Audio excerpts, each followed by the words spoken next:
오늘 주일 예배 주시는 하나님 말씀을 받도록 하겠습니다. 이 복된 시간에 주시는 하나님 말씀은 누가복음 1장 26절에서 38절까지 말씀입니다.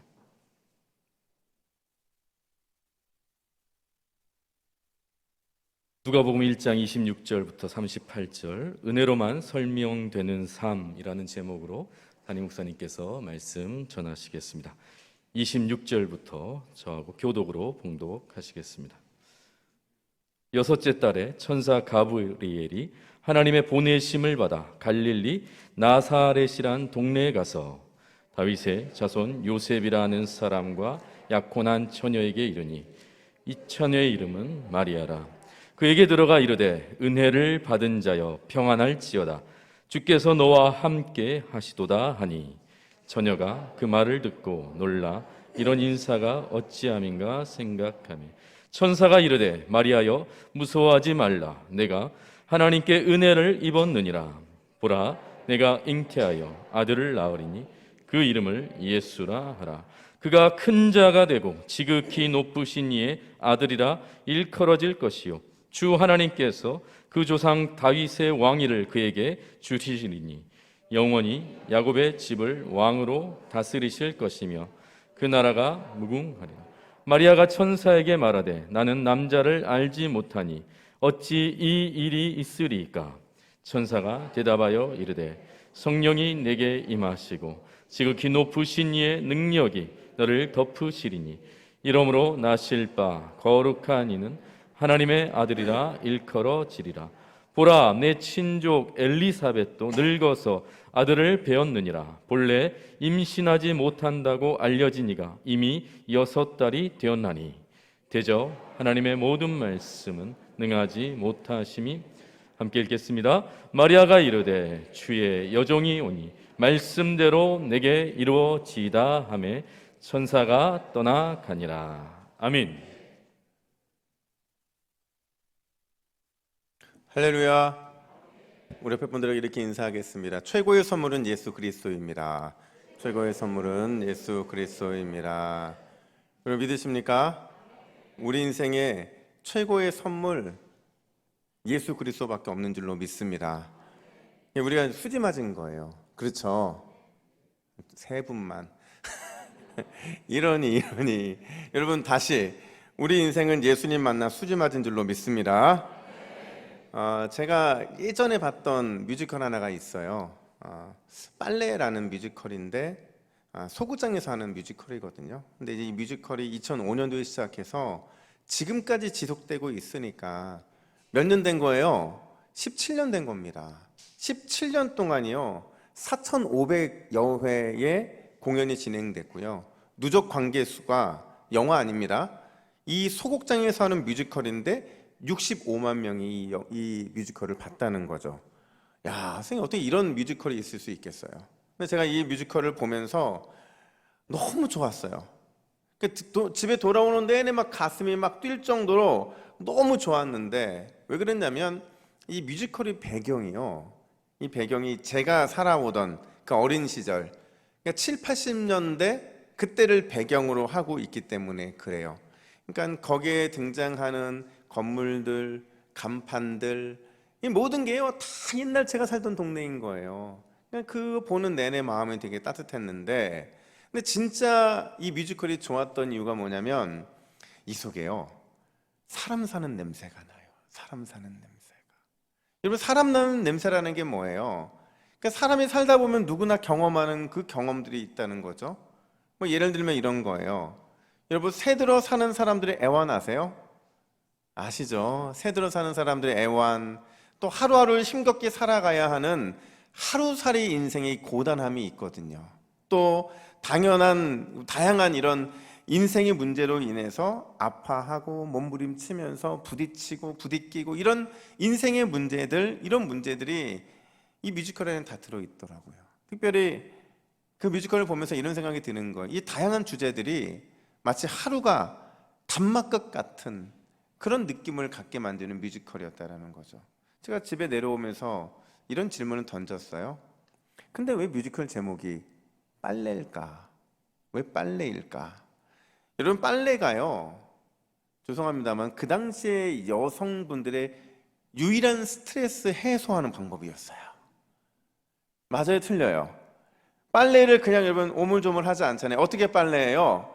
막 비비고, 양말 같은 거는 막 비비잖아요. 막 비비고, 그것도 안 되니까 뭘로 해야 돼요? 방망이로 때리면서, 그러면서 스트레스를 해소한 거죠. 심지어 이불 빨래 같은 큰 건 어떻게 했어요? 발로 밟으면서. 저는 알아요, 그게 누구인지. 그 속에 어떤 감정이 담겨서 그렇게 하는지 저는 알아요. 그 속에 내가 갖고 있는 문제들, 내가 힘들어하고 있는 문제들, 갈등, 싸움, 염려, 근심, 이 모든 것들을 다 집어넣고 발로 밟고 손으로 막 이렇게 비비고 이 방망이를 두들기면서 거기에서 우리 여성분들이 쾌감을 누리고, 그렇잖아요. 보통 남성분들은 부부싸움에도 비슷한 거 깨지만 여자분들은 못 깨잖아요. 그러니까 그 빨래하면서 그 인생의 애환들을 풀어냈는데, 근데 여러분 생각해 보세요. 우리의 인생에 찾아오는 여러 가지 문제들이 있잖아요. 이 문제들이 우리가 예상을 하고 있는 상태에서 오는 문제들입니까? 아니죠. 전혀 예상하지 못했던 것들인데 우리 인생에 그냥 훅 들어온 거예요. 우리 인생은 늘 그렇게 진행되어 왔다고요. 갑작스러운 실직이라든지, 또 건강의 적신호라든지, 자녀의 일탈이라든지, 부부 안에서의 여러 가지 문제들, 다양한 인생 문제들이, 심지어 교회와 신앙의 문제들까지도 우리가 예상하지 못하는 상태에서 불쑥 우리의 인생에 찾아 들어온 불청객이라는 거죠. 이 불청객 같은 인생 문제를 이 뮤지컬에서는 빨래를 통해서 풀어주고 있는 거예요. 여러분, 빨래가요, 이 발로 밟고 손으로 비비면서 그 빨래를 딱 널었는데, 하루가 지나고 나서 햇빛 쨍쨍한 상태에서 저녁에 그 빨래를 거두는 빨래가 어때요? 아주 그냥 진짜 빨래는 빨래 그 느낌이잖아요. 새로운 그 빨래의 느낌을 경험하면서 우리 인생도 그렇게 깨끗하게 정리되고 싶은 그 마음을 그 빨래에 담아놓고 있다라는 거죠. 아마 여성분들은 공감하지 못할 텐데, 저는 그런 의미에서 오늘날 우리의 인생은 좀 불쌍한 것 같아요. 좀 불쌍한 것 같아요. 왜냐하면 이 빨래를 하면서 뭔가 스트레스도 해소하고, 빨래를 하면서 뭔가 이 안에 있는 내적인 갈등도 해소해야 되는데, 이 빨래를 누가 해요? 세탁기가 하죠. 아주 말리는 거 보면서 햇빛에 막 쪼여지는 이 빨래를 보면서 거두는 기쁨이 있어야 되는데 누가 건조해줘요? 건조기가 건조해주잖아요. 여성분들이 이 공감 못할 줄 알았어요. 이게 얼마나 편한데 이거를 우리가 왜 그때는 손빨래 했는지. 근데 여러분, 몸은 편해진 건 있는데 인생의 이런 저런 문제들을 풀어낼 수 있는 기회를 잃어버린 건 좀 슬픈 것 같다는 생각이 든다는 거예요. 여러분, 오늘 본문은요, 전혀 예상하지 못한 한 사건이 한 여인의 인생에 불쑥 찾아온 이야기예요. 그녀를 찾아온 이 인생의 문제가요, 가브리엘이라는 천사가 갈릴리 나사렛이라는 동네에 찾아오게 되면서 시작이 되거든요. 근데 지금 제가 이렇게 말씀드리면 감동이 없잖아요. 천사가요, 가브리엘이 갈릴리 나사렛에서 찾아왔다니까요. 여러분, 표정은 지금 다 당연한 것처럼 느껴지지만 그 당시 사람들이 이 말을 딱 듣잖아요. 그러면 진짜? 헐, 이런 느낌이 드는, 그러니까 전혀 예상하지 못한 뜻밖의 사건이었다고요. 왜냐하면 그 당시 나사렛이요, 완전히 촌동네거든요. 그냥 촌동네가 아니라 두메산골, 전쟁이 나도 전쟁이 난지 모를 정도의 그 동네가 바로 이 나사렛이라는 동네였다고요. 우리는 예수님이 30년 동안 사신 동네니까 너무 익숙해요. 그리고 예수님이 나름 이곳에 대한 이야기들을 했기 때문에 우리는 익숙하지만 그 당시 사람들한테는 전혀 그렇지 않았다는 거죠. 한번 생각해 보세요. 여러분, 구약에 나사렛이라는 지명이 언급됩니까? 단 한 번도 언급된 적이 없어요. 구약에만 언급이 안 된 게 아니고요, 그 당시에 역사가였던 요세푸스도 전혀 기록해 놓지 않고 있고, 심지어 유대인들이 그렇게 즐겨 있는 탈무드에도 나사렛이라는 지명은 등장하지 않습니다. 신약 시대는요, 똑같아요. 다르지 않다는 거죠. 그러니까 예수님이 아니었다고 한다면 이곳은 절대 주목받을 일이 없는 그런 그냥 시골, 아주 오래된 시골, 그런 무간집 지역이었다는 겁니다. 이렇게 주목받지 못한 곳에 천사 가브리엘이 찾아왔다는 거는요, 이 뜻밖의 사건이고 매우 이례적인 특별한 일이라고 할 수 있다는 거죠. 그리고는 그곳에서 누구를 찾아요? 가브리엘을 찾아간 사람이 누구였어요? 27절 말씀 보세요. 우리 27절 함께 했습니다. 시작. 다윗의 자손 요셉이라 하는 사람과 약혼한 처녀에게 이르니 그 처녀의 이름은 마리아라. 여러분, 가브리엘이 찾아간 그 여인의 이름이 뭐라고요? 마리아였습니다. 근데 마리아는 요셉이라는 사람과 약혼을 했대요. 당시가 이제 결혼 적령기가 12세에서 16세니까 지금 아마 마리아도 12세에서 16세 정도 되는 나이였을 겁니다. 근데 어쨌든 요셉이라는 남자와 약혼을 했고, 약혼의 기간이 1년인데 1년이 지나고 나면 특별한 일이 없으면 결혼식을 올릴 예정이었어요. 그러니까 마리아라는 여인은요, 그냥 한 시골에 살고 있는 그냥 일상적인 여인, 너무 평범하고 그래서 남들처럼 똑같이 살아갈 수밖에 없는 그런 여인이었다라는 거죠. 그랬던 그녀의 인생에 갑자기 격변이 일어나게 되는데 가브리엘 천사의 이 한마디 때문에 그래요. 우리 31절도 같이 있습니다. 31절입니다. 시작. 보라, 내가 잉태하여 아들을 낳으리니 그 이름을 예수라 하라. 아멘. 이거를요, 유식한 말로 수태고지라고 하거든요. 그러니까 마리아가 아들을 낳을 것, 그러니까 잉태하게 될 것에 대한 어떤 고지가 전달된 거예요. 자, 여러분, 이 마리아에게 전해진 이 소식이 과연 은혜일까요? 고난일까요? 마리아가 이 소식을 접했을 때 이 소식이 그녀에게는 은혜일까요? 고난일까요? 이 사건의 전말을 다 알고 있는 우리 입장에서는요, 은혜라고 말할 거예요. 또 자기 얘기 아니잖아요. 마리아 얘기잖아요. 그러니까 우리는 은혜라고 말하겠지만 그 당시 신약시대라는 이 시공간적인 배경 안에 생각해 보면 처녀가 잉태해서 아들을 낳는다? 이거는 도저히 은혜라고 말할 수 없다는 거죠. 오히려 고난이라고 말을 해야 돼요. 고난도 그냥 고난이 아니라 인생 폭망이죠. 완전 폭삭만한 인생이라고 할 수밖에 없다는 거예요. 왜냐하면 그 당시 사람들은 이거를 도저히 묵과할 수 없는 일이거든요. 분명히 정혼했잖아요. 정혼하고 나서 1년 동안의 시간이 필요했던 것은 그 여인이 1년 동안 진짜 신부로서의 준비를 잘 하고 있는지를 확인하는 과정이 필요했기 때문인데 그 중간에 갑자기 임신을 했잖아요. 부정한 임신이죠. 그 율법의 정한대로 말하자면 그 여인은 돌에 맞아야 돼요. 그냥 돌에 맞는 게 아니고 죽을 때까지 돌에 맞아야 되고요. 산다 하더라도 가늠한 여인이라는 딱지를 붙여서 동네 밖으로 내쳐져야 하는 운명이었다고요. 여러분, 다시 질문합니다. 마리아에게 전해진 이 소식, 그녀의 인생에 찾아온 예기치 못한 훅 들어온 이 사건이 은혜일까요? 고난일까요? 은혜입니다. 은혜라고요. 오늘 본문은요, 마리아에게 찾아온 이 사건이 은혜일 수밖에 없는 두 가지 이유를 설명해 주는데요.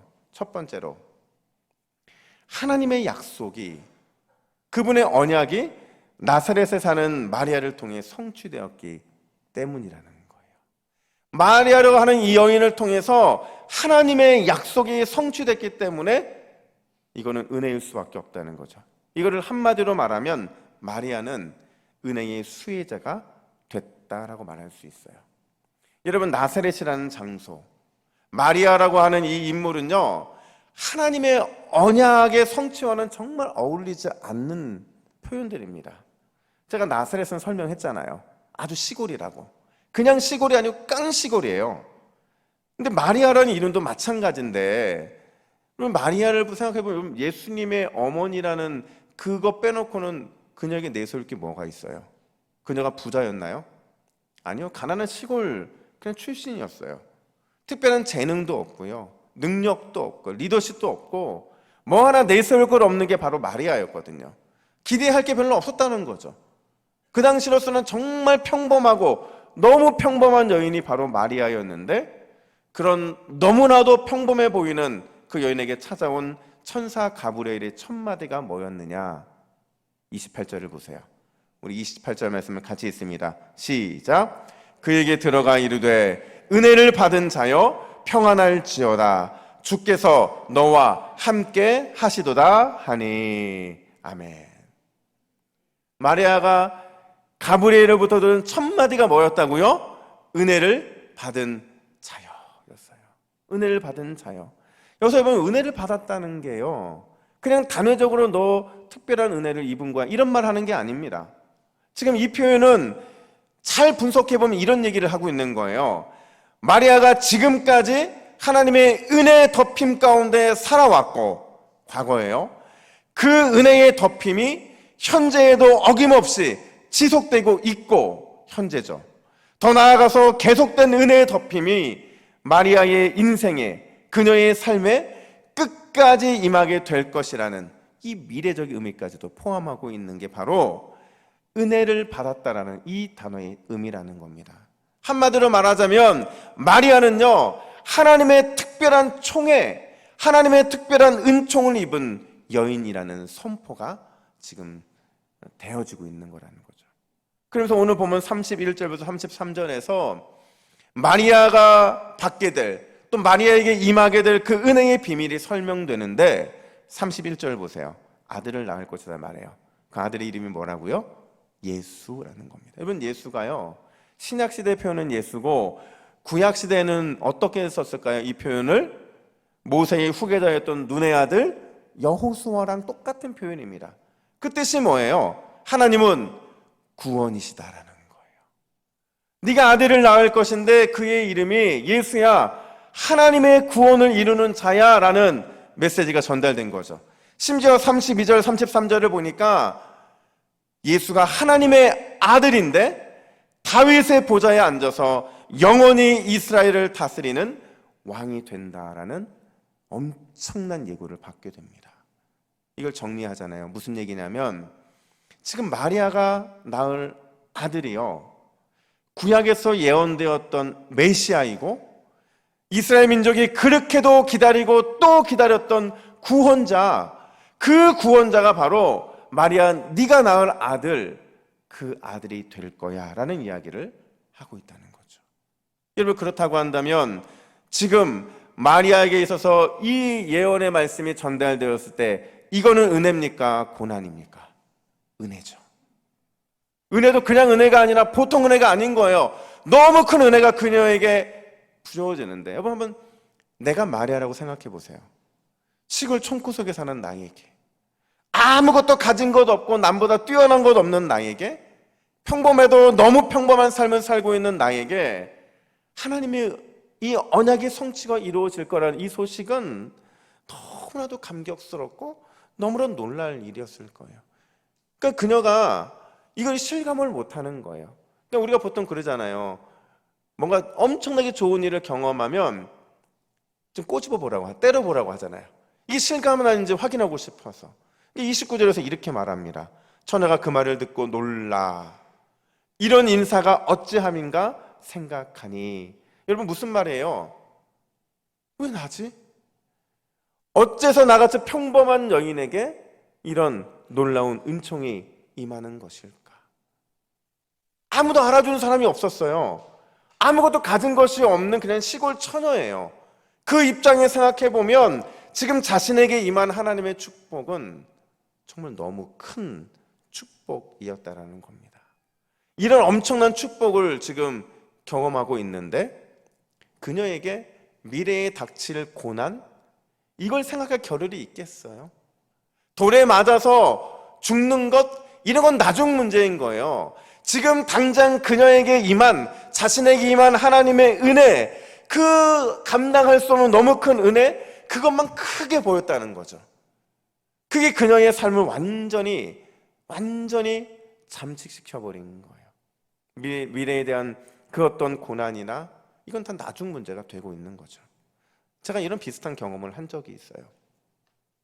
제가 신대원을 다닐 때요, 그러니까 제가 늘 기도하는 곳은 큰 예배당, 그러니까 100주년 기념 예배당인데 그 예배당 1층과 지하에 가면 기도방이 있어요. 그러니까 신학생들 기도하라고 기도방을 해놨는데 저는 거기가 너무 좋아요. 그러니까 혼자서 기도할 수 있는 방이니까 너무 좋았고 뜨끈뜨끈해요, 바닥이. 그러니까 뭐 기도하다가 추울 일도 없고 되게 좋은 곳이었는데, 근데 하루는 제가 이제 기도실을 나오는데 같이 기도하다 나오던 전도사님 한 분이 저한테 이러는 거예요. 전도사님, 기도하기에는 소래교회가 더 좋아요.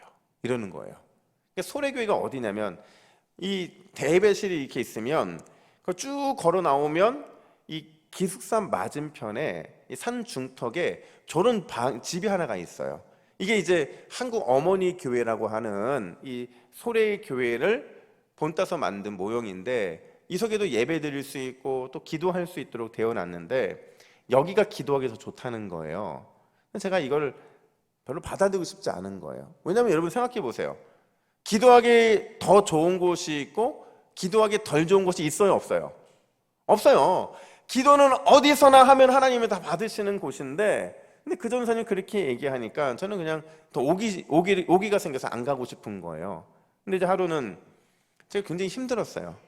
공부하는 것도 힘들었고 또 여러 가지 사역의 문제들, 고민들, 많은 것들을 힘들어서 공부가 안 돼서 그냥 이렇게 서성거리다가 이제 기숙사에 돌아오려고 돌아오다가 보니까 또 저 위에 이제 소래교회가 있으니까 한번 가고 싶은 거예요. 그래서 제가 한번 갔어요. 가서 기도하려고 딱 앉았는데 아무도 없는 줄 알았는데 어떤 여전사님이 한 분 계셨던 거예요. 근데 그 전사님이 찬양을 하는데 제가 그 찬양에 막 울컥울컥 하는 거예요. 기도한 것도 없는데 막 하나님이 저를 막 사랑하고 막 뭔가 이렇게 메시지를 주는 것처럼 느껴지는 거예요. 그때 그 전사님 불렀던 찬양 소리가 저는 지금도 환청처럼 들려요. 그 찬양이 어떤 찬양이에요? 이 찬양이었어요. 하늘을 나는 새도 주 손길 돌보시네. 온 땅에 충만한 주 사랑으로 내 마음 덮으소서. 주 나를 부르셨네. 주의 영광 위에 모든 사람 이끄소서. 주의 영광으로. 우리 잘 부르는 찬양이잖아요. 근데 여전사님이 그렇게 노래를 잘 부르는 스타일도 아니에요. 근데 전사님이 부르는 그 가사 하나하나가요, 제 마음에 막 울리는데 꼭 하나님은 저에게 이렇게 말씀하시는 것 같은 거예요. 야, 하늘을 나는 새도 내가 돌보는데 당연히 사랑하는 너를 내가 책임지지 않겠냐? 내가 충만한 사랑으로 너희 인생을 덮어주겠다고 하는데 너 뭐 이렇게 걱정하고 그렇게 염려가 많아. 근데 이런 음성 같은 이 메시지가 제 마음에 들려지는데 제가 그 안에서 있는 그 동안에 모든 문제가 잊혀지더라고요. 그냥 지금은 하나님이 부어주시고 계신 그 은혜만 크게 보이는 거예요. 그러니까 그 은혜 때문에 너무 행복한 거예요. 나중에 알고 보니까 그 찬양을 불렀던 전사님이 제 친구였어요. 그러니까 만약에 그 사람을 알고 제가 알았으면 은혜를 못 받았을 텐데 그냥 모르는 상태에서 어둠 속에서 불렀던 찬양이 저한테 너무 큰 은혜로 다가왔던 거죠. 여러분, 지금 마리아가 겪고 있는 이 은혜의 덮임이라는 것, 은혜가 그녀에게 입혀졌다라는 것, 그게 바로 이런 거라는 거죠. 받은 은혜가 너무 크다 보니까 그 은혜만 생각이 나는 거예요. 은혜가 너무 크니까 그 은혜만 그녀에게 집중되는 거죠. 사랑하는 여러분, 이미 우리도 은혜의 수혜자들인 줄로 믿습니다. 여러분 보세요. 이미 하나님은 우리를 통해서 위대한 약속을 이루고 계시잖아요. 자격 없는 자격 없는 우리를 찾아오셨고, 능력 없는 능력 없는 우리를 통해서 위대한 구원의 역사를 이루고 계시잖아요. 또 장차 하나님 나라의 통치자로 우리를 삼아주시겠다고 그 약속을 하셨잖아요. 여러분, 그렇다고 한다면 우리도 이미 은혜의 수혜자들인데 우리는 어떤 믿음으로 반응해야 하느냐 하는 겁니다. 제가 28절을 다시 한번 보다가 갑자기 거기에 제 이름을 넣고 싶은 거예요. 마치 마리아처럼 제 이름을 넣어서 한번 이 본문을 읽어보고 싶은 거예요. 근데 읽는데 너무 은혜가 되는 거예요. 자, 여러분도 한번 같이 한번 그 은혜를 나눕시다. 우리 땡땡에다가 여러분의 이름을 넣어서 같이 읽습니다. 시작. 혁승에게 들어가 이르되 은혜를 받은 자여 평안할지어다. 주께서 혁승이와 함께 하시도다 하니. 할렐루야. 여러분, 우리는 은혜를 받은 자인 줄로 믿습니다. 그 놀라운 은혜를 받았다고 한다면 더 놀라운 은혜를 갈망하고 이 은혜의 덮임을 통해서 이번 성탄절 우리의 최고의 선물이 뭐가 되어야겠냐는 거죠.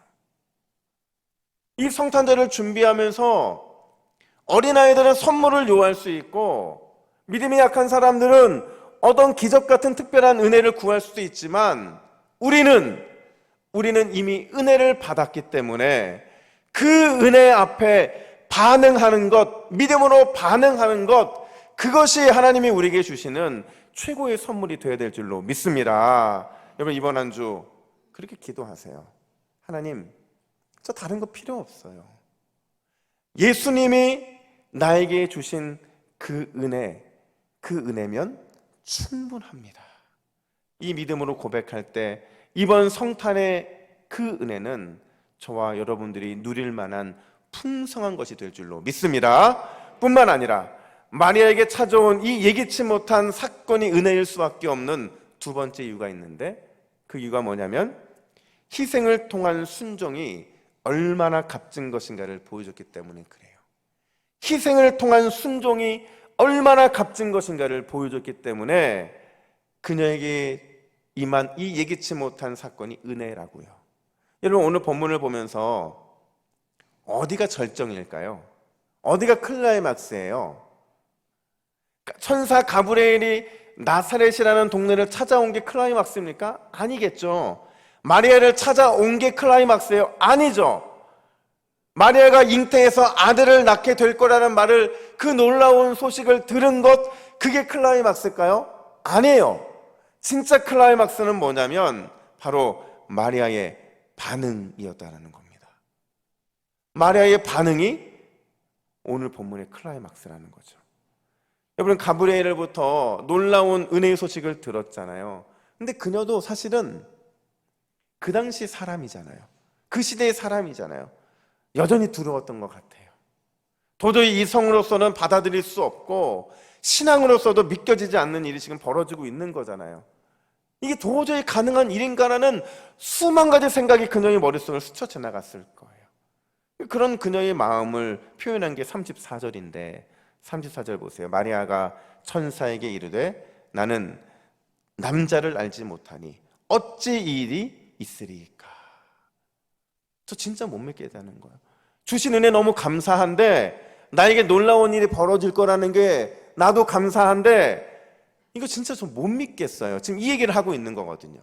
그런 마리아에게 가브리엘이 뭐라고 대답을 하냐면 우리 37절 말씀을 같이 읽습니다. 시작. 대저 하나님의 모든 말씀은 능하지 못하심이 없느니라. 할렐루야. 하나님께는 절대로 불가능이 없다는 겁니다. 주님이 하시겠다고 하시면 무조건 이루어질 수밖에 없고 주님의 뜻이고 말씀이면 그렇게 진행될 수밖에 없다는 거예요. 근데 중요한 건 이 말을 들은 마리아의 믿음을 보세요. 하나님께는 절대 불가능이 없다라는 이 가브리엘의 말에 마리아가 어떻게 반응하느냐. 38절 우리 메시지 성경으로 화면 보시고 같이 했습니다. 시작. 마리아가 말했다. 이제야 모두 알겠습니다. 나는 섬길 준비가 된 주님의 여종입니다. 당신의 말씀대로 내게 이루어지기를 원합니다. 아멘. 여러분, 마리아가 지금 자신을 뭐라고 얘기해요? 여종입니다 얘기하잖아요. 그 당시에 종은요 생명에 대한 결정권이 없었어요. 주인이 죽여도 누가 뭐라고 하지 않을 만큼 생명의 결정권에 대한 그 어떤 권한도 없었죠. 신분의 자유도 없었고 선택의 자유도 없었어요. 그러니까 마리아가 지금 자신을 여종이라고 말하고 있는 건 뭐냐면 그냥 내 인생 주님의 결정에 맡기겠습니다라는 겁니다. 내 인생 그냥 주님께 드릴게요. 이게 어떤 희생을 나에게 요구한다 할지라도, 심지어 이 일 때문에 내가 사람들에게 돌을 맞아 죽는다 할지라도 저는 죽음을 각오한 순종을 하겠습니다라는 믿음의 결단을 보여주고 있는 거죠. 여러분, 희생 없는 순종이 있을 수 있을까요? 희생 없는 순종은 없어요. 근데 우리는 희생 없는 순종이 너무 익숙하죠. 여러분 지금까지 해왔던 순종을 생각해 보세요. 내가 감당할 수 있는 순종만 했죠. 내가 할 수 있을 것 같은 그 범위 내에서만 우리는 늘 순종을 하며 살아왔잖아요. 그게 진정한 순종일까 하는 거죠. 순종에는요 반드시 희생이 따를 수밖에 없어요. 주님이 가르쳐준 순종은 반드시 희생을 동반할 수밖에 없다고요. 자 보세요. 마리아의 죽음을 각오한 이 순종이요, 예수 그리스도를 이 땅에 오게 했고, 예수 그리스도의 죽음을 각오한 십자가 죽으심의 순종이 우리에게 구속의 은총을 임하게 만들었잖아요. 여러분 그렇다고 한다면 우리는 이 성탄을 기다리면서 어떤 희생을 각오한 순종을 준비하고 있느냐라는 거예요. 예전처럼 똑같은 순종, 지금까지 해오던 그런 순종으로 우리는 또 여전히 이번에도 살아가겠냐는 거죠. 카터콜론이라는 사람이 있어요. 목사님인데요. 이분이 예수만 남겨질 때까지라는 책을 쓰셨는데 이 책에요 굉장히 중요한 말이 나옵니다. 목사님 뭐라고 얘기를 하냐면, 하나님께 쓰임받기를 원한다면 불을 피할 수 없다, 이렇게 말을 해요. 하나님께 쓰임받기를 원한다면 반드시 불과 직면할 수밖에 없다는 거예요. 이게 무슨 얘기인가 했어요. 근데 목사님이 자기의 이제 간증을 설명을 하는데 본인이 경험한 거예요. 어떤 집에 불이 나요. 불이 나서 집을 다 태웠다라는 거죠. 집이 완전히 탔는데 유일하게 타지 않은 게 있었어요. 그게 뭘까요? 집에 있던 벽난로와 굴뚝만 불에 타지 않은 거죠. 다 탔는데 왜 벽난로와 굴뚝만 타지 않았을까요? 왜 안 탔을까요? 벽난로와 굴뚝은요 불을 견디게 만들었잖아요. 오히려 열을 받으면 받을수록 더 강해지는 게 벽난로와 굴뚝이에요. 신앙도 같다는 거죠. 여러분 신앙인에게 있어서 그 신앙인의 삶은 불같은 시험이 오는 게 당연하다는 거예요. 중요한 건 우리가 그 불같은 시험을 받아들일 준비가 돼 있냐는 거예요. 그 준비가 뭘까요? 바로 순종이라는 거죠. 그런 의미에서 순종은요 우리를 견디게 만드는 거예요. 순종은 우리로 하여금 하면 할수록 더 강해지게 만드는 겁니다. 그 순종의 준비가 되어 있느냐라는 것을 우리 카터콜론 목사님은 하나님께 쓰임받기를 원한다면 불을 피할 수 없다라는 표현으로 쓰고 있다라는 거죠. 여러분 하나님은 여전히 은혜 베푸실 자를 찾고 계신 줄로 믿습니다. 마리아 시대의 마리아와 같은 은혜 베푸실 자를 찾았던 것처럼 여전히 오늘날도 은혜 베푸실 자를 찾고 계신다라는 거예요. 그 은혜 베푸실 자가 저는 저와 여러분이 됐으면 좋겠어요. 그 시점이 어디냐고 물어보면 이번 성탄절이 됐으면 좋겠어요. 그래서 우리가 주님께 은혜 받음으로 인해서 우리의 가정들이, 우리의 삶들이 주님이 막 부어주시는 그 은혜로 가득했으면 좋겠더라고요. 여러분 나 자신이 은혜의 수혜자라는 사실에 감사하기를 축복합니다. 희생을 각오한 순종의 다짐으로 하나님께 더욱더 헌신하시기를 간절히 축복합니다. 그러면 여러분 이 성탄의 계절이요 진짜 우리가 알지 못하는 너무나도 크고 비밀한 은혜들로 우리를 막 채워지게 될 거예요. 여러분 제가 지난 시간에도 말씀드렸잖아요. 왕이 왔어요. 왕이 우리에게 오셨다는 얘기는 이미 우리에게 있어서 그 크고 비밀한 은혜들은 이루어지고 있다는 것을 말하고 있는 겁니다. 왔다면 우리가 그것을 받아 누려야 될 줄로 믿습니다. 이 성탄의 계절 더욱 은혜의 수혜자라는 사실에 감사하고 희생을 각오한 순종의 다짐으로 더욱 헌신하여서 주님 주시는, 왕이 주시는 은혜의 하사품을 받아 누리는 우리 모두가 되기를 예수님의 이름으로 축복합니다. 아멘. 함께 기도하겠습니다. 하나님 아버지, 우리에게 귀한 성탄의 계절을 주시니 감사합니다. 성탄을 기다리며 나 자신이 은혜의 수혜자라는 사실에 감사하게 하여 주시고 우리의 희생을 각오한 순종을 통해 또 다른 순종의 열매를 맺는 복된 우리의 삶이 될 수 있도록 인도하여 주시옵소서. 하나님께서 우리에게 은혜 베푸실 자가 누구인지 찾고 계실 때에 주여 내가 여기 있습니다, 나를 사용하여 주시옵소서, 이렇게 고백하는 우리 모두가 될 수 있도록 인도하여 주시옵소서. 이 모든 말씀 세상의 빛이요 성탄의 소망이 되시는 예수 그리스도의 이름으로 기도하옵나이다. 아멘.